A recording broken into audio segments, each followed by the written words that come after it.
பெயரையும் அவையும் வீட்டிற்கக்கூடிய அன்பு இலக்கிய சொந்தங்கள் அனைவருக்கும் இனிய காலை வணக்கம். உயிர்களெல்லாம் தெய்வமன்றி பிறவொன்றில்லை, ஊர்வனமும் பரப்பனவும் நீரே தெய்வம் என்று சொன்ன பாரதி. அந்த பாடலை கடைசி வரியில் இன்னும் இரண்டு வரிகளை சொல்லி சென்றார். இயற்கின்ற ஜலப்பொருள்கள் அனைத்தும் தெய்வம், எழுதுகோல் தெய்வம், இந்த எழுத்தும் தெய்வம் அப்படின்னு சொன்னார். எழுதுகோலும் எழுத்தும் தெய்வம் என்று சொல்வதற்கு 100 ஆண்டுகளுக்கு முன்னமே ஒரு மகாகவி தோன்றி இருக்கிறார். எழுதுகோலும் எழுத்தும் தெய்வம் என்று யார் நம்ப வேண்டும் முதலில் என்றால் எழுத்தாளன் நம்ப வேண்டும், வாசகன் நம்ப வேண்டும். எழுதுகோல் தெய்வம் எழுத்தும் தெய்வம்னு சொன்ன பாரதி ஒரு வரியை சொல்லவே கூடாது என்று நான் எழுத்தாளன் தெய்வம்னு சொல்லியிருக்கலாம்ல, சொல்லல.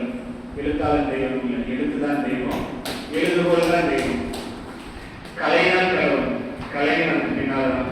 நீ எப்பேற்பட்ட கலைஞனாக இருந்தாலும் கலை முன்னால எதுவும் இல்லை அப்படின்னு பாரதி சொல்லி சொல்றாங்க. அந்த செய்தியோடு தான் இன்றைய வார்த்தையை நான் தொடங்குகிறேன். பாரதியில் வருகிறது. நண்பர் கோவையாளர் அவர்களுடைய 2வது நூல் வெளியீட்டு விழா இன்றைக்கு மிகவும் மகிழ்ச்சிகரமாக ஒரு குடும்ப நிகழ்வு போல இந்த நிகழ்ச்சி அற்புதமாக ஒருங்கிணைத்திருக்கிறார். அவருடைய முதல் தொகுப்பே வேர்களின் உயிர். அந்த தலைப்பிலேயே தெரியும் வேர்களோட உயிர் எங்கிருக்கு அப்படின்னு. மண் சார்ந்த கல்விகளை மிக அழகாக ஒரு நல்ல கால அளவை எடுத்துக்கொண்டு கொஞ்சம் கொஞ்சமாக செதுக்கி அதை வெளியிட்டார். 2வதாக ஐக்கூ கல்விகளை தொகுத்து வெளியிட்டிருக்கிறார்.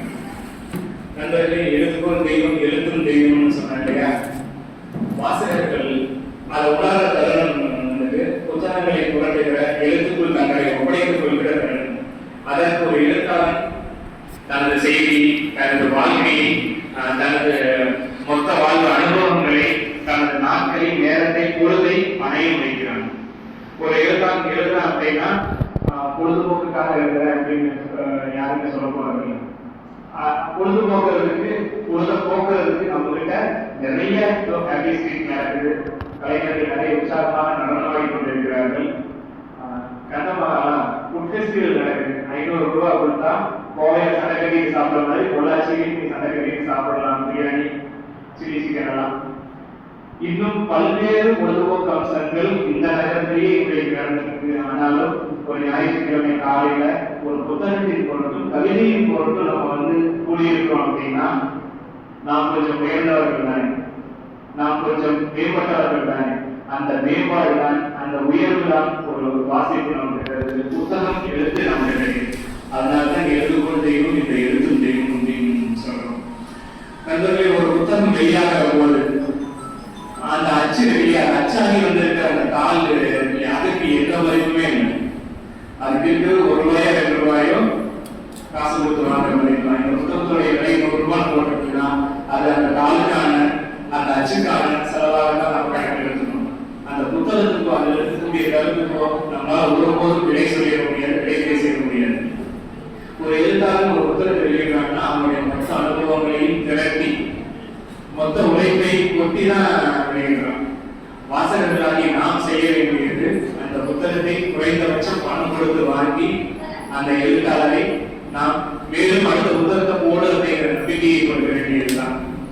இன்றைக்கு 150 ரூபாய் விலைகள் இருக்கக்கூடிய இந்த புத்தகத்தை வாழ்ந்ததன் மூலமாக ஏதோ ஒரு பக்கம், ஒரு கவிதை, ஒரு வரி நம்மளை இன்னும் கொஞ்சம் அதிகமாக சிந்திக்க செய்யும், இன்னும் கொஞ்சம் அதிகமாக சமூகத்தை உற்றுநோக்க செய்யும். அதுதான் ஒரு எழுத்தாளருடைய வேலை. வேர்களை முயற்சியே அவர் நிறைய காதல் கவிதைகள் எழுதியிருக்கலாம், தன்னுடைய குடும்ப பிரச்சனைகள் எழுதியிருக்கலாம். அதையெல்லாம் விட்டுட்டு இந்த சமூகத்தில் விவசாயம், மண், மனிதர்கள் அப்படின்னு எழுதினார். இன்றைக்கும் இந்த டைப்பு கவிதைகளுக்கு ஒரே ஒரு டைப்பு கவிதை, நான் ஆழ்துறை தான் பேசுறேன், அதனால ஒரே ஒரு டைப்பு கவிதையை மட்டும் சொல்லி இந்த மாதிரியான புத்தகமாக இருக்கும். கோவையாளனுடைய எழுத்து மனப்பான்மை எப்படி இருக்கும் அப்படிங்கிறத நான் சொல்லணும்னு நினைக்கிறேன். அலைபேசி கட்டணம் வாயை பிளக்க வைக்கும் அம்பானி வீட்டு திருமணம், வெறும் 3 வரி தான். இந்த வரி ரொம்ப சாதாரணமாக கூட வாசிக்கலாம், ஒரு நல்ல வாசகங்கள் அப்படி வாசிக்க கூடாது அப்படின்னு.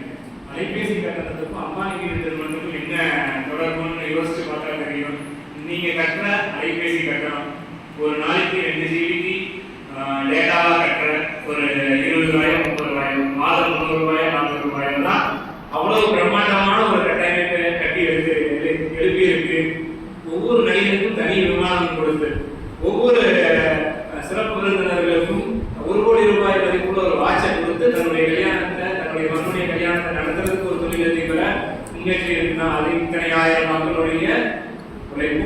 சேர்த்துதான். இலவசமாக கொடுக்க தொடங்கின ஜியோவை